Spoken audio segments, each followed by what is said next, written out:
नमस्कार साथियों, फिर से स्वागत है आपका अपने चैनल हरियाणा कौशल में। जी हाँ साथियों, आप साथियों के लिए कुछ महत्वपूर्ण जानकारी ले आए हैं। सबसे पहली जानकारी तो ये देख लीजिए, 60 लाख लोगों को 5 लाख रुपए का जो आयुष्मान कार्ड योजना का लाभ दिया जाता है, तो वो जल्द ही आपको मिलने वाला है। तो सरकार ने इसकी तैयारियां शुरू कर दी हैं और इसमें जितने भी 1,80,000 रुपये से जिसकी भी इनकम कम है फैमिली आईडी के अंदर, तो उन सभी परिवारों को इसके अंदर शामिल किया जाएगा। ये देख लीजिए, 25.85 लाख परिवार ऐसे हैं जिसकी आय 1,80,000 रुपये से कम है और इनके परिवार को टोटल मिला के 60 लाख लोग इस योजना के दायरे में आएंगे और जिसका डाटा जल्द ही दे दिया जाएगा और जिसकी प्रक्रिया जल्द ही शुरू कर दी जाएगी। और इस प्रक्रिया को सुधारने के लिए विभाग ने 50 डॉक्टरों की मांग भी की है, जिनको भी जल्द ही डेपुटेशन पर लिया जाएगा और जल्द ही सभी औपचारिकताएं पूरी कर ली जाएंगी। इससे प्रदेश के 60 लाख लोगों को 5 लाख रुपए की सुविधा जो है वो जल्द ही मिलने वाली है। तो इसके अंदर आप किसी भी मेडिकल के अंदर अगर कोई भी हादसा वगैरह कुछ भी आपके साथ हो जाता है, अगर आपकी कोई बीमारी हो जाती है, तो उसमें आपके लिए फ़ायदेमंद चीज़ होगी। तो अब सरकार ने ये जल्द ही बढ़ाने का मन कर लिया है और जल्द ही आपको यानी कि जनवरी से पहले पहले आपको कार्ड प्रोवाइड करवा दिए जाएंगे साथियों। दूसरी खबर ये देख लीजिए साथियों, ये समझौते के बावजूद भी रोजगार नहीं दिया, उद्योग विभाग के प्रधान सचिव तलब कर दिए गए हैं। तो ये देख लीजिए साथियों, मामला ये आया है कि पंजाब हाई कोर्ट में इनने अपनी दरखास्त लगाई थी कि सरकार ने हमसे ज़मीन तो ले ली लेकिन उद्योगों में देंगे 33% रोजगार। इसके ऊपर उन्होंने ये कहा था कि हम यहाँ पे अगर उद्योग लगाते हैं तो सबसे पहले आपके गाँव के लोगों को ही 33% रोजगार दिया जाएगा, लेकिन सरकार ने रोजगार नहीं दिया।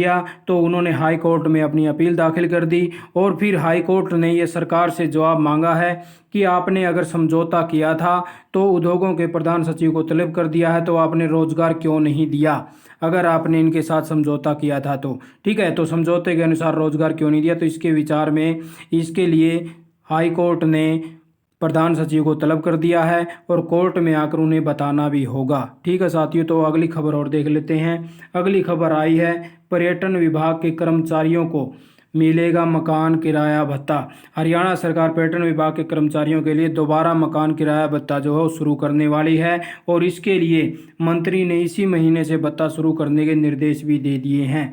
ठीक है साथियों, तो अगली खबर आई है कि 40,000 जो मिड डे मील कर्मचारी थे साथियों, तो इनको 5 महीने से वेतन नहीं मिला है और अप्रैल में इनके आपने पीछे देखा भी होगा कि 3500 रुपये से केंद्र बढ़ाकर 7,000 रुपये वेतन कर दिया था और केंद्र का 25% शेयर भी अटका हुआ है। तो अभी इन साथियों की ये मांग है कि हमें 7,000 की बजाय वापस हमें चाहे 3500 रुपये ही दे दो, लेकिन हमारे इस महीने में दिवाली के अलावा अन्य त्यौहार भी हैं जिसके कारण हमारे पास पैसे नहीं हैं और सरकार या ऐसा ना करे, क्योंकि हमारा 5-5 महीने का वेतन रुका हुआ है जिसके कारण हमें बहुत सी परेशानियों का सामना करना पड़ रहा है। तो इस विषय में शिक्षा मंत्री कंवरपाल गुर्जर ने कहा है कि मुख्यमंत्री मनोहर लाल की घोषणाओं को वित्त विभाग की मंजूरी के बाद तुरंत अमल में लाया जाता है और मिड डे मील किन कारणों से स्कूल शिक्षा विभागों में वेतन जारी नहीं कर रहा, इसकी रिपोर्ट कुछ उच्च अधिकारियों से मांगी जाएगी और उनकी समस्याओं का समाधान जल्द ही पूरा कर दिया जाएगा।